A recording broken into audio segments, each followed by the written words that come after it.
Hola, Alex here with a new video, and it's the first video of 2026. Where have I been? I've been slacking, but today we're gonna talk about the Sigma 35mm f1.2 and why I think this lens is the best 35mm on the market, and nothing comes close. Now, this lens is available for Sony E and Leica L mounts, and I've been lucky enough to have used it on both systems. Last year, around October, I tested it on the Sony E mount, and now for the past few weeks, I've been using it on the Leica SL3S. And the more I use it, the more I fall in love with it, and it's because of its unique rendering. When you shoot at 35mm, which is not a super wide lens, but a wider perspective, with a shallow depth of field of 1.2, you truly get a unique look and almost large format type of look out of a full frame sensor. And hopefully you see it in some of the images I'm going to show you, because I love the rendering of this lens. For today's video, like I do always, I'll be playing sample images throughout. All the images you're going to see have been edited with my preset, and if you're interested in that, check it out in the link down below. But let's go ahead and cover the hardware, build quality, price, and then image quality, and you'll see why I feel so passionate about this lens.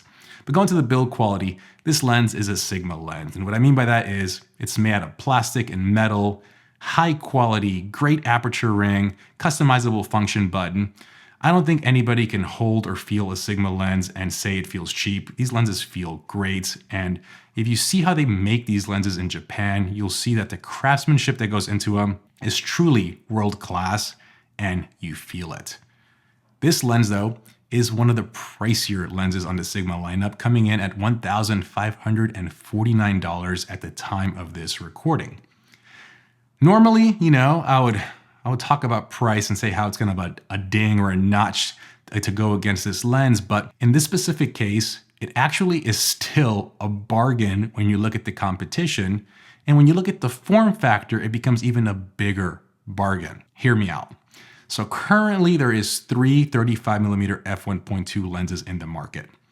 One of them being Nikon's, and that lens is close to $3,000 and almost twice the length of this lens. That lens is a behemoth. It is huge and double the price. The other lens is the Viltrox 35 1.2. I actually haven't used that lens. That one actually comes in cheaper at around $1,000, but it's still larger and heavier. So for the first time ever, I can actually say Sigma has the lighter and smaller lens out of the competition. And I think that's a first or a second. I think the 51.2 also did that, but usually Sigma is on the larger side. So the fact that they're coming out with the smallest 35 1.2 here, and the pricing isn't outrageous, very, very impressive. But how is the image quality?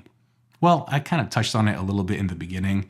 I love the rendering of this lens. Again, it gives you that large format look because of that shallow depth of field. I do have to say, I'm a huge 50mm guy. If you're familiar with my channel, I love the 50mm focal length, and because of that, I don't really shoot with 35 too much. If I have a 50mm lens, I feel like I can do anything. If I don't have a 50mm lens, I miss my 50mm lens. And using this lens is the first time that I've gotten results where I don't miss a 50mm, and I am extremely just eager to shoot more. And I think that's what makes it special. And that's because, again, you're getting that unique wide angle look with a shallow depth of field, and I'm a huge fan of that. This lens at 1.2 is sharp. As a matter of fact, I compared it to the G Master, and at 1.4, the Sigma is a little sharper than the 35 G Master at 1.4, but this lens can go to 1.2. So the fact that it's that sharp and it has that versatility of letting in that much light is super impressive. The one optical thing this lens does kind of have that, depending on who you are, I can say is a negative, is it does vignette a lot wide open.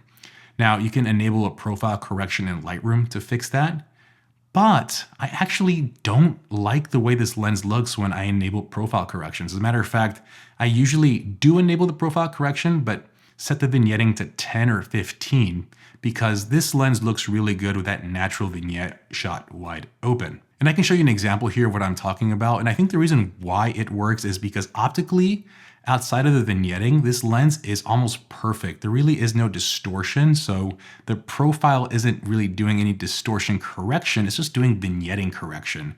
So for me, I do like that look of the natural vignette.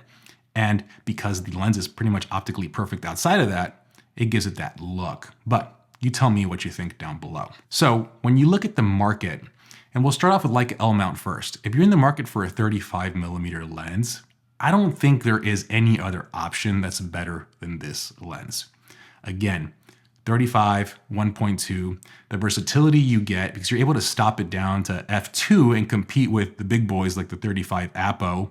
And if you're interested in that video, let me know and I'll do that comparison.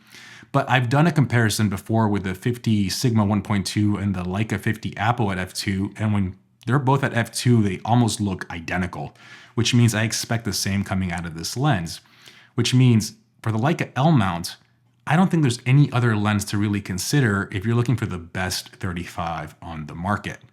Now, Sigma does have a 35 1.4, but personally, it's hard to recommend that one when this one's in the market because it's that good. And the weight and size increase really isn't that much bigger than the 1.4.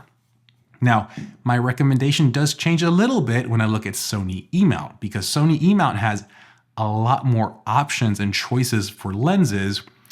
And even though this lens is sharper than the Sony 35 G Master, the G Master is significantly smaller and lighter, and you do feel it.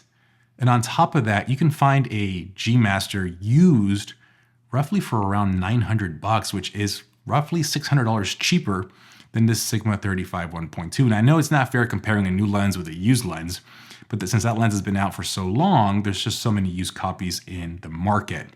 And I think that's where for Sony E-mount, it gets a little bit more complicated.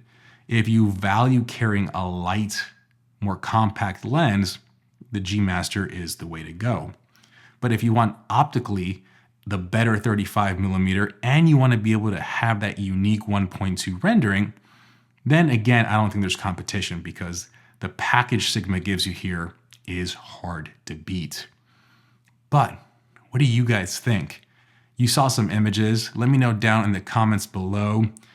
Would you try the 35 1.2 or are you in the market for a 35mm? Let me know down below.